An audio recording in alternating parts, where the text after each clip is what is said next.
오늘은 이런 질문으로 말씀의 문을 엽니다. 여러분은 지금의 소중함을 아십니까? 지금의 소중함을 아는 자가 복이 있습니다. 지금 감사함으로 하나님께 예배하는 자들은 가장 가치 있는 인생을 보장받습니다. 지난 인류 역사에는요, 지금의 중요성을 일깨워주는 많은 그리스도인들이 있습니다. 그 가운데 그의 나이 52세가 되어서 비로소 예수님을 구주로 영접하고 그리스도인이 된 늦깎이 그리스도인이 있습니다. 여러분도 잘 아시는 러시아의 대문호로 불리는 톨스토이입니다. 1899년에는요 종교적인 전쟁 이후에 그가 대작인 부활을 완성하면서 전 세계에 충격을 던져주었습니다. 그의 작품이 하나 둘씩 세상에 선보일 때마다 충격이 됐던 것은 항상 담겨있는 메시지가 있습니다. 지금이 중요하다는 말씀입니다. 오늘날까지 톨스토이가 남긴 작품들을 수많은 사람들이 읽습니다. 저도 그의 작품들을 얼마나 사랑하는지 모릅니다. 그 가운데 특히 1867년에 출간하게 된 톨스토이의 인생론은 톨스토이의 사상을 체계적으로 완성해낸 출판본입니다. 당시에 그의 조국인 러시아에서는 이 책을 출간하지 못했습니다. 스위스의 국제도시인 제네바에서 출간하게 됐는데, 이 책을 만나면요 그게 특징이 하나 있잖아요. 여러 현인들의 말을 잘 인용합니다. 그런데 뺄 건 빼고 각색할 건 각색하면서 자신에게 주어진 재능을 따라서 특별하게 짧고 간결한 문장으로 완성해낸 책이 바로 인생론입니다. 그는 인간에게 있어서 가장 중요한 세 가지 질문을 던지고 그리고 답합니다. 첫 번째 질문은요, 인생에서 가장 중요한 때는 언제인가? 현재, 지금이라고 말합니다. 여러분, 인생에서 가장 중요한 때는 언제입니까? 현재입니다. 여러분, 오해하지 마세요. 우리가 미래를 지배할 수 있을 것 같은데 천만의 말씀이요, 미래의 주인은 하나님이십니다. 우리가 지금 지배할 수 있는 시간은 오직 현재, 지금뿐이라는 사실들을 수많은 사람들에게 일깨워 준 것입니다. 두 번째, 그는 이런 질문을 합니다. 인생에서 가장 중요한 사람은 누구인가? 지금 내 앞에 있는 사람이라고 말합니다. 지금 내가 마주하고 있는 사람이 가장 중요한 사람입니다. 지금 나와 마주하고 있는 사람들을 중요하게 여기는 것은 도대체 무엇일까요? 그가 던졌던 세 번째 질문이 바로 해답입니다. 세 번째, 그는 이런 질문을 던집니다. 인생에서 가장 중요한 일은 무엇인가? 지금 내 앞에 있는 사람을 사랑하는 일이라고 말합니다. 좀 어려울까요? 여러분, 호흡하며 사는 모든 사람들은 사랑이신 하나님으로부터 왔습니다. 우리 모두가 사랑이신 하나님으로부터 왔습니다. 여러분, 영어도 마찬가지고요, 다른 언어들을 습득하다 보면 분량에 대해서 명확하게 가르칩니다. 사랑 많으신 하나님이 아니고 사랑이신 하나님입니다. 그러니까 우리가 생각할 때 하나님을 부분적으로 혹은 반쪽씩 이해하려고 하는 경향이 있습니다. 함께 선포하시죠. 사랑이신 하나님. 우리가 사랑이신 하나님으로부터 왔습니다. 영혼교회에서 만나는 사람들에게 있어서 공통적인 고백이 하나 있는데요, 사랑할 사람이 있는 사람이 행복한 사람이 돼요. 대단히 중요한 문제입니다. 성경은 우리에게 오해 없는 메시지를 전합니다. 여러분, 여러분에게 하나님이 선물로 맡겨주신 자녀들을 사랑하십니까? 사랑하면 아멘으로 화답하시기 바랍니다. 무턱대고 이웃집 아이 데려다가 야단치는 부모 한 분도 없습니다. 만약에 하나님이 사랑하는 우리 자녀들을 경고하지 않고 책망하지 않으면 성경은 충격적인 메시지를 전해요. 우리가 하나님의 자녀가 아니고 사생아일 것이라고 말합니다. 오늘 3부 예배자 여러분, 우리가 사생아가 아니고 하나님의 자녀인 줄 믿습니다.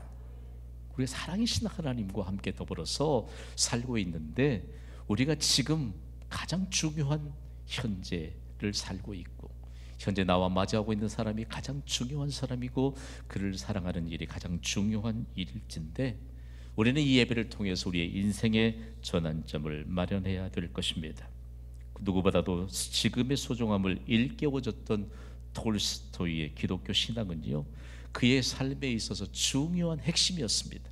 그가 세상을 떠난 해가 바로 1910년 11월 20일경이거든요. 그러나 그에 앞서서 1910년 11월 1일에 그의 딸 샤샤에게 기독교 신앙을 바탕으로 편지를 써서 보냈는데, 거기에 짤막한 그의 고백이 가슴에 새겨져 떠나지를 않습니다. 하나님은 한계가 없으시다. 여러분, 하나님께는 한계가 없습니다. 현재 지금 하나님을 신뢰하는 믿음으로 살아야 될 절대적인 이유인 줄 믿습니다. 하나님의 말씀인 성경은요, 지금의 중요성을 얼마나 강조하고 있는지 모릅니다. 우리는 이미 지금의 중요성을 아는 자들입니다. 그렇다면 지금의 중요성을 아는 우리는 무엇을 해야 할까요? 당대 세계 석학이었던 바울이라고 하는 사람이 어느 곳이든지 초청되어서 강단에 서기만 하면 수많은 군중들이 모였습니다. 하나님은 그를 콕 집어서 이방의 사도로 부르셨습니다. 그 위에 그가 서는 곳곳마다 하나님의 나라를 전파하는데 예수 그리스도의 복음을 전하면서 지금의 중요성을 강조했습니다. 그러면 지금의 중요성을 아는 사람은, 소중함을 아는 사람은 무엇을 해야 할까요? 지혜 있는 자같이 하라고 말합니다. 오늘 본문은 처음부터 온 세상에 큰 충격을 던져줍니다. 오늘 본문인 에베소서 5장 15절 말씀을 우리 소리 높여 읽습니다. 시작. 그런즉 너희가 어떻게 행할지를 자세히 주의하여 지혜 없는 자같이 하지 말고 오직 지혜 있는 자같이 하여. 아멘. 생물학자들은 사람을 두 구분합니다. 어떻게 구분하지요? 남자와 여자로 구분한다니까요. 성경은 사도 바울을 통해서 우리에게 사람을 두 구분하는데 지혜 없는 자 그리고 지혜 있는 자로 구분하고 있습니다. 대단히 중요한 문제입니다. 지혜는 사람이 학업으로 공부로 습득할 수 있는 것이 아닙니다. 성경은 구약과 신약으로 나뉘어져 있으면서 강력하게 지혜의 중요성을 강조하는데, 구약 성경이 말하는 지혜는 뭘까요? 구약의 원문이 한글로 쓰여졌으면 얼마나 좋겠어요. 말씀을 해석하는 저도 좀 고생을 좀 덜 했을까요? 히브리어 가운데 호크마라고 하는 단어가 있는데 이것이 바로 지혜라고 하는 의미를 담고 있는 말입니다. 이 말의 원래 의미가 바로 삶에 필요한 기술이나 전략을 의미합니다. 그러니까 지혜는 우리가 인생을 사는데 아무도 예외 없이 삶에 필요한 기술이나 전략을 말합니다. 대신에 꿰는 근물입니다. 그 지혜는 구약 성경은 증거하기를 지혜가 곧 하나님입니다. 지혜는 하나님과 동격입니다. 하나님이 지혜로 부르시는데 하나님께 부르는 것입니다. 여러분, 그렇다면 우리에게 있어서 지혜라고 하는 것은 도대체 뭘까? 여러분, 우리의 삶에 필요한 기술이나 전략인 지혜가 절대적으로 필요합니다. 인류 역사를 더듬어 보면요, 가장 많은 부를 소유했던 사람이 누구지요? 퀴즈 아니잖아요. 솔로몬이에요. 가장 많은 지혜를 소유했던 사람이 누구지요? 솔로몬이에요. 가장 많은 영광을 누렸던 사람이 누구지요? 이스라엘의 솔로몬 왕입니다. 놀라지 마세요. 그가 지혜이신 하나님께 돈을 구했습니까? 물질을 구했습니까? 건강을 구했습니까? 아니면 탁월한 능력을 구했습니까? 대단히 중요한 문제 하나, 오직 지혜 한 가지만을 구했습니다. 여러분, 지혜이신 하나님께 지혜를 구하는 자에게 건강 주실 줄 믿습니다. 돈도 주실 줄 믿습니다. 명예도 주실 줄 믿습니다. 우리에게 필요한 모든 것 주실 줄 믿습니다. 그런데 우리는 지혜를 구하는 것이 아니고 주변적인 일에 관심이 쏠려 있어서 지혜이신 하나님 앞에 우리의 중심을 올려드리지 못하는 안타까운 인생을 지금까지 살았을지라도 지금부터는 우리 함께 지혜를 구하는 지혜의 사람으로 살아가시기를 주님의 이름으로 축복합니다. 다음으로 신약 성경은요, 매우 흥미 있습니다. 지혜라고 하는 것은 하나님으로부터 오는 것이라고 못 박습니다. 여러분, 지혜는 하나님으로부터 옵니다. 학교에서 배운 게 아닙니다.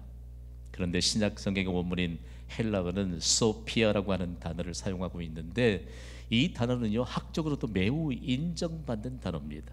다름이 아닌 모든 것을 선한 일에 사용하는 안내자라고 하는 의미가 담겨 있는 단어가 소피아, 지혜입니다. 여러분, 하나님이 우리에게 모든 것 다 맡기셨습니다. 우리에게 시간도 맡기셨습니다. 우리가 호흡하고 살아가고 있는 이 시간, 이 인생의 주인은 하나님이십니다. 우리에게 맡겨진 물질, 우리에게 맡겨주신 건강, 우리가 일평생 살면서 정말 행복의 결과물이라고 여길 만큼 누리게 한 모든 것을 선한 일에 사용하는 자가 복이 있습니다. 세상은요 너무 영광스러운 걸 주는데도 선한 일에 사용하지 못하니까 악한 결과물들을 걷게 되잖아요. 그러면서 우리에게 얼마나 중요한 것을 가르치는지 모릅니다.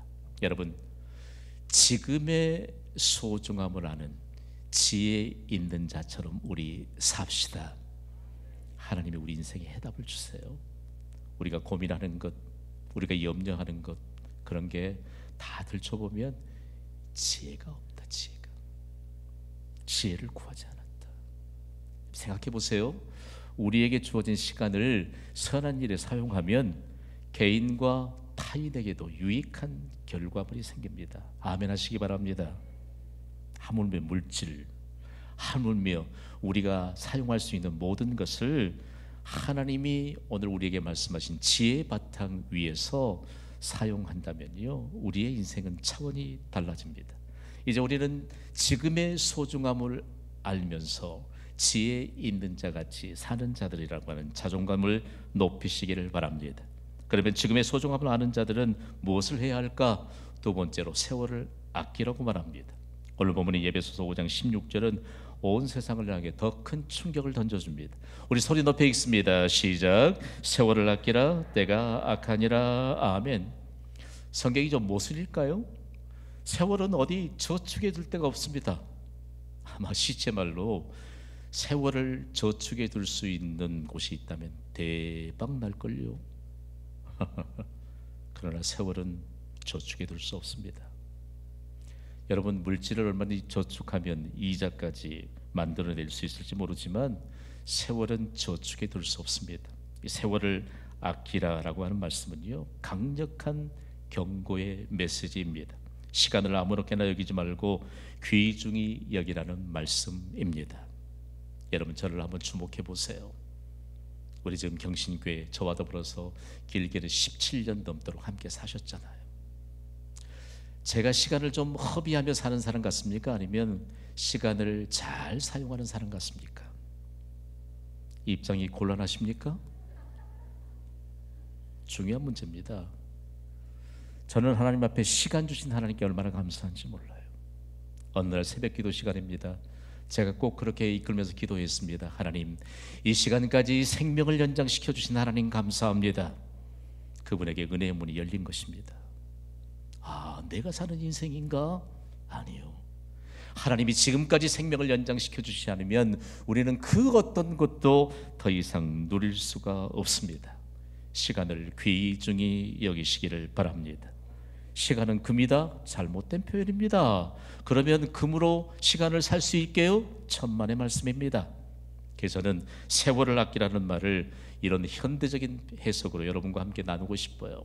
제가 세월을 아끼라고 하면 여러분은 시간의 비만을 관리하라고 크게 선포해 주세요. 세월을 아끼라. 육체의 비만을 관리하는 일에 누가 시키지 않아도 자발적으로 합니다. 그런데 여러분, 이거 아세요? 우리가 지금 사는 인생은 하나님이 주신 시간의 비만으로 해석해야 합니다. 성경은 우리에게요 하나님이 주신 이 인생 시간의 비만을 관리하지 못하고 축복의 무대에서 추락했던 사람들을 소개하고 있습니다. 다윗이라고 하는 사람이 소년 목동 시절에 얼마나 하나님 앞에 아버지의 양떼를 치면서도 악기를 연주하면서 하나님의 영광을 노래했잖아요. 근데 그가 왕으로, 하나님께서 이스라엘 왕으로 세우고 난 다음엔 시간의 비만을 관리하지 못했습니다. 자신의 군사들이 모두 다 전쟁터에 가서 죽느냐 사느냐 생사의 갈림길에서 전투하고 있는데 한가하게 한낮에 왕궁을 걸리다가 이웃집 여인이 목욕하는 모습을 보았습니다. 그리고 결국은 간음죄를 범합니다. 그 간음죄를 덮기 위해서 살인죄까지 범합니다. 그런데 다행인 것은요, 선지자가 와서 경고의 메시지를 주면서 회개하라고 요구했을 때 지금 즉시로 회개했습니다. 여러분, 지금의 소중함을 깨달아 하시기를 주님의 이름으로 축복합니다. 다음으로는요, 현 시대를 사는 우리가 시간의 비만을 관리하지 못했던 대표적인 인물이 있는데 유다 왕국의 왕이었던 히스기야입니다. 그는요, 왕이 돼서도 얼마나 하나님의 성전을 사모했는지 몰라요. 성전에 올라갈 때마다 어떤 현안적인 문제들을 가지고 하나님 앞에 그 글을 펴놓고 기도할 때 하나님이 적군들을 대신해서 물리쳐 주시고 할렐루야, 그 어떤 악의 세력도 근접하지 못하도록 지켜주셨는데 하나님이 그를 향해 표현하신 내용이 있습니다. 내가 너의 눈물을 보았노라, 내가 너의 기도를 들었노라. 어디에서요?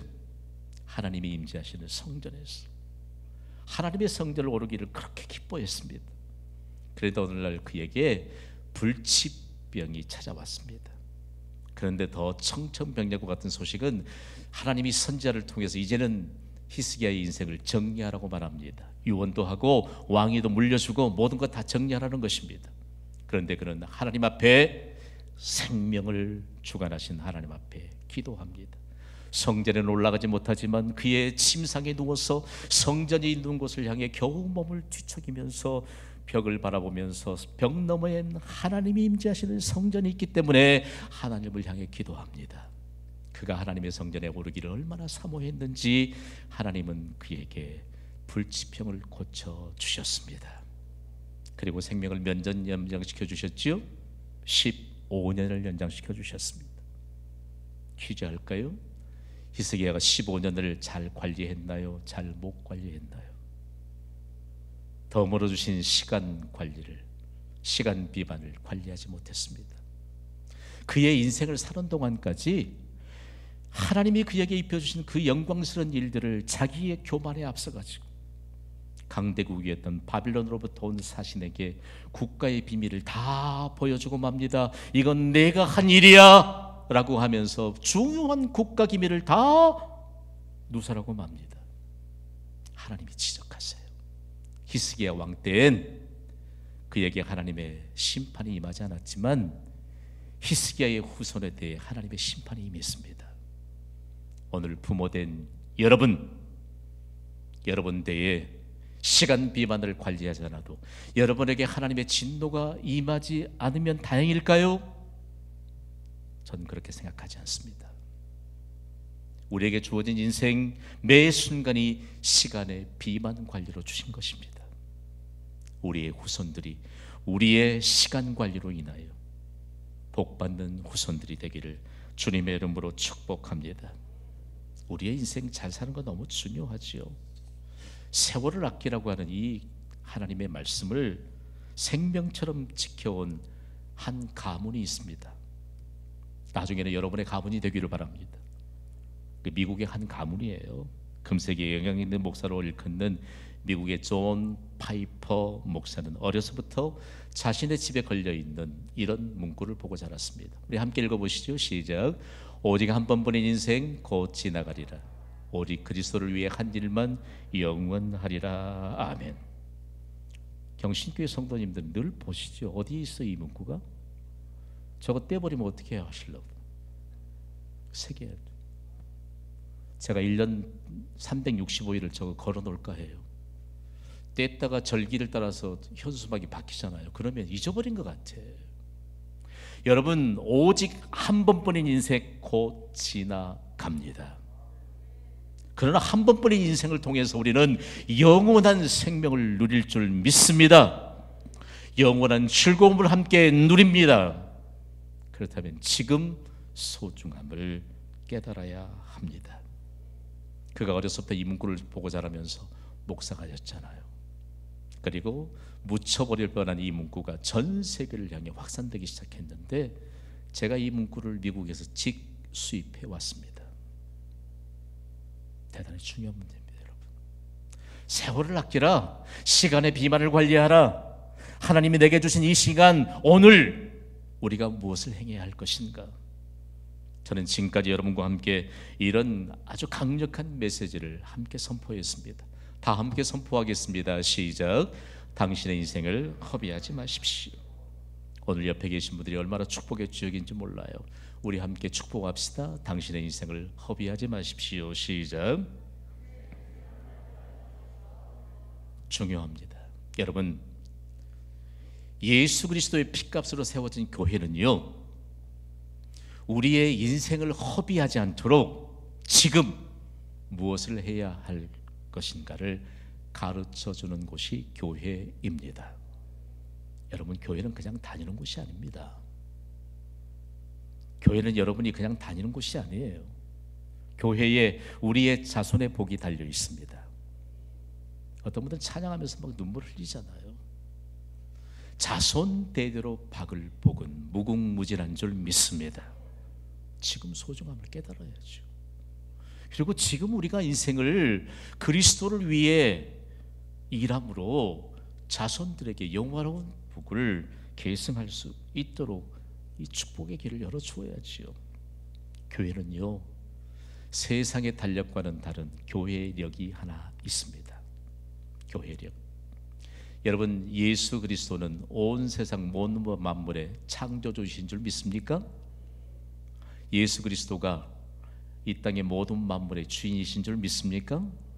예수 그리스도가 내 인생의 주인이신 줄 믿습니까?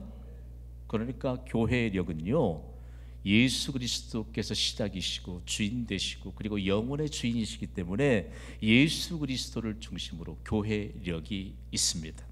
그런데 교회력 가운데 시작의 절기인 대강절이 있습니다. 오늘부터 대강절이 시작됩니다. 대강절이 시작되면요, 소망의 절기를 다 함께 선포합니다. 제가 대강절 할 텐데 여러분은 소망의 절기라고 선포해 주세요. 대강절, 소망의 절기. 소망의 소망. 다윗이 시간의 비만을 관리하지 못하다가 까짓 잘못하면 소망을 잃어버린 인생이 될 뻔했습니다. 여러분, 우리가요, 왕년 얘기하면 그건 요즘 아이들에게도 안 통해요. 우리 시대는 왕년했는데 요즘은 뭐 라떼 이런 얘기하면 안 된대요. 안 맥힌다니까. 안 맥혀. 대단히 중요한 문제 하나요. 소망의 절기인 대강절은 예수님의 탄생을 기다리며 준비하는 절기입니다. 그 예수님이 내 안에 계신 줄 믿습니다. 예수님의 이름을 부르기만 하면 소망이 넘쳐나게 될 줄 믿습니다. 이 일들로 한 해를 준비하는 절기가 바로 대강절입니다. 다음으로는 다시 오실 예수님을 기다리는 이중적인 절기가 바로 대강절입니다. 대강절부터 4번의 주일을 거치고 비로소 성탄절 12월 25일이 이르는데, 이때까지를 크리스마스 시즌이라고 합니다. 그러니까 지금 우리는 대강절과 함께 크리스마스 시즌을 맞이하면서 크리스마스 시즌에 소망으로 가득 채워주시는 예수 그리스도를 기다리는 준비를 하는 것입니다. 그러면 가장 중요한 것, 온 세상을 향해 지금의 소중함을 일깨워주는 인생으로 준비되어야 합니다. 여러분, 지금이 가장 소중합니다. 대강절의 시작은요, 교회가 이때부터 크리스마스 트리에 불을 밝히면서 대강절임을 선포합니다. 여러분, 지난 주일 오실 때하고 오늘하고 분위기가 확 바뀌었지요? 오늘이 대강절 첫째 주일이라니까. 소망으로 가득 채워져서 우리가 새로운 한 해를 준비할 수 있는 축복의 절기입니다. 그래서 오늘 우리가 중요한 것은 지금의 소중함을 깨닫는 것입니다. 우리 다 함께 결론의 메시지를 힘있게 선포하겠습니다. 시작. 지금의 소중함을 아는 자는 복이 있습니다. 아멘. 여러분, 각 대륙의 선교사들이 복음을 전하면서, 복음은 예수 그리스도 아닙니까? 예수 그리스도를 전하면서 중국의 내륙 선교의 창시자라고 불리는 영국의 허드슨 테일러는요, 지금의 중요성을 복음에 담아서 전달했습니다. 그 강력한 구원의 역사가 언제 일어났지요? 지금 일어났습니다. 그러면서 그가 고백했던 내용 한마디가 주님 다시 오실 때까지 얼마나 위대한 고백이 되는지 몰라요. 다 함께 선포해 봅시다. 시작. 하나님의 방법은 사람이다. 멋있어요. 가슴이 뛰어요. 여러분, 우리는요 괜히 핀잔이나 듣는 존재가 아니고요, 하나님의 방법으로 증거되는 인생을 살아야 합니다. 그런데 중요한 것은 지금의 중요성을 깨닫지 못합니다. 우리가 하나님의 방법이에요. 하나님은 사람을 통해서 일하십니다. 지금의 중요성을 깨닫는 자에게 복을 부어 주십니다. 여러분, 하나님이 복 주시기로 약속하셨는데 지금 받겠습니까? 5년 후에 받겠습니까? 이럴 때 좀 독한 목사 같으면 알아서 하세요 할 텐데, 나는 그렇게 못하겠어요. 그래 다 해버렸잖아요. 대단히 중요합니다. 그러면서 하나님의 방법인 사람인 우리를 교회를 통해서 복받는 자로 세우십니다. 이것이 바로 성경에 있는 1인 1사역입니다. 여러분, 1인 1사역이 좀 생소하다면요, 1인 1사역을 우리가 명확하게 이해해야 합니다. 1인 1사역은요, 하나님이 주신 은사로 한 가지 일에 자원하여 봉사하는 것입니다. 나는 무슨 특별한 재능도 없는데요, 재능이 하나님의 선물 은사인데 따라해봐요. 굼벵이도 꿈틀하는 재주가 있다. 모르는 사람 한 사람도 없어요.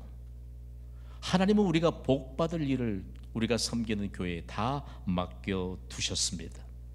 1인 1사역의 가장 중요한 핵심이 있다면 두 번째입니다. 1인 1사역은 교회 안에서 지체의식과 주인의식을 갖게 하는 축복의 통로입니다. 영혼권의 성도들이 1인 1사역을 One Member for One Ministry, 멤버십을 갖는 거예요. 여러분, 오늘 경신교회 출입하시면서 삼부 예배 오시면서 뭐 입구가 여러 군데 있어서 들어오는데 우리 새가족국 부원들이 안내하면서 회원증 좀 봅시다 그러던가요? 그런데 여러분이 어떻게 그냥 그렇게 자유롭게 오셨어요? 여러분, 세상이 가질 수 있는 모든 회원권보다도 비교가 되지 않는 것은 예수 그리스도를 구주로 영접하고 예수 그리스도의 피값으로 세워진 경신교회 멤버가 되는 것인 줄 믿으시면 아멘 하시기 바랍니다. 경신교회는 우리가 복받는 축복의 진원지입니다. 사단이 우리의 귀전에 살며시 거짓 메시지를 흘려줍니다.